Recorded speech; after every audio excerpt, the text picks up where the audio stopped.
ছাত্র পরিষদের উদ্যোগে আয়োজিত আজকের এই সমাবেশন সভাপতি সাহেব, ছাত্র উপস্থিত, ছাত্র ভাইরা, সভাপতি, সবাইকে আমার সালাম জানাচ্ছি। আসসালামু আলাইকুম ওয়া রাহমাতুল্লাহি ওয়া বারাকাতুহু। আমি বক্তব্যের শুরুতে আমার শ্রদ্ধেয় উস্তাদুল আসাতিজা, এই মাদ্রাসার প্রতিষ্ঠাতা যা মাওলানা আবদুল আলমকে আমি বক্তব্যের শুরুতে স্মরণ করি।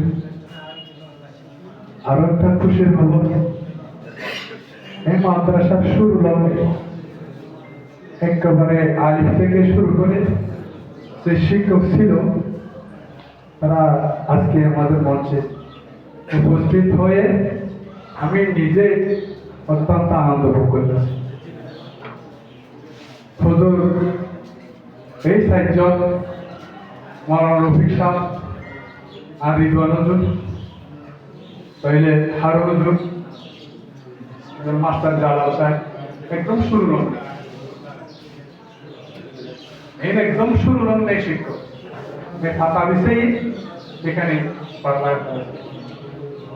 তো আমরা ভাষা ছিলাম, আমাদের আগে আরো ছিল, রফিক ভাই ছিল, মাম ছিল, কুতুব সাবাইতারা ছিল, মলেশ্বরী নাসির, আমার গুজার মিয়া, বক্তিয়ার থেকে শুরু করে আরো অনেক ছাত্র ছিল। শুরুতে আলহামদুলিল্লাহ আমাদের মাঝে একজন আমার বন্ধু, আমার ক্লাসমেট জাকুল্লাহ সাহেব চলে গেছে, তার মাখরাত কামনা করছি।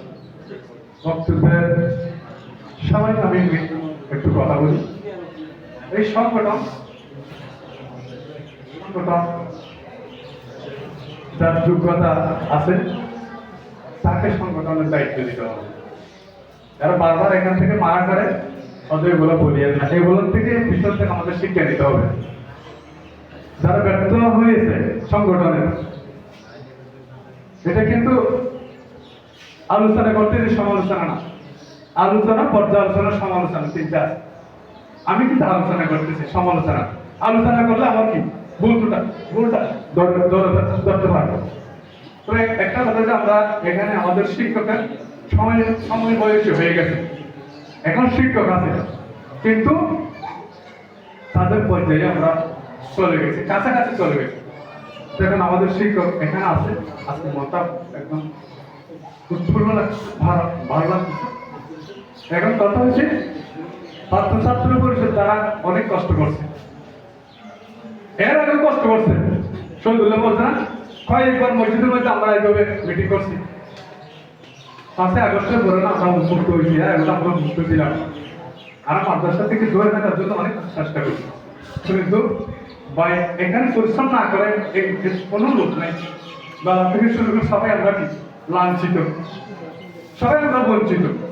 আমরা বারবার এখানে মিটিং লাগলো মতো এখানে চলে আসি, বাসির মতো হয়ে চলে আসি। কিন্তু খারাপ কথা আছে না, সূর্য উঠার আগে 8টা বাজে দেখবেন যে সারাদিনের তাপ কিভাবে করে 8টা বাজে বুঝে পেতে পারে। এখন আমাদের সে দিকে একটু রক্ষ রাখতে হবে। একচুয়াল যোগ্যতা মানুষের সামনে আজকে যে একটা নতুন কমিটি হবে এটা নিয়ে একটু কথা বলবো। সিনিয়র জুনিয়র নিচের থেকে উপর থেকে যাতে আমাদের কোনো গ্রুপিং না থাকে। এখানে গমর কমিটি নাই ভাই, এখানে কোনো গমর কমিটি নেই। এখানে শুধু টাকা দিতে হবে, শ্রম দিতে হবে। যেখান থেকে বলে সেখানে শুধু একটা টাকা কষ্ট করতে হবে, শ্রম দিতে হবে। শ্রমের মানুষ নেই দিতে ব্যর্থ হয়েছে। এরা কিন্তু আরো যোগ্য, মেধা আছে, আইনজীবী আছে এখানে, কিন্তু তারপর তারা ইয়ে করতে অসুবিধা নেই, তাদেরকে ধন্যবাদ জানাই। সামনে যারা কমিটি করবেন, আপনারা যারা উপস্থিত ছিলেন, মহিলাদের জন্য আমার হুজুর, যাতে আমরা সমালোচনার উদ্যোগটাকে আমরা অর্গানাইজ করে কমিটির আমরা উপহার দিতে পারি। আসসালামু আলাইকুম ওয়া রাহমাতুল্লাহি ওয়া বারাকাতুহু। ধন্যবাদ জনাব ডাক্তার সিরাজুল ইসলামকে। এই উপস্থিতি এ পর্যায়ে আমি বক্তব্য রাখার জন্য অনুরোধ করছি জনাব আজিজুল হক।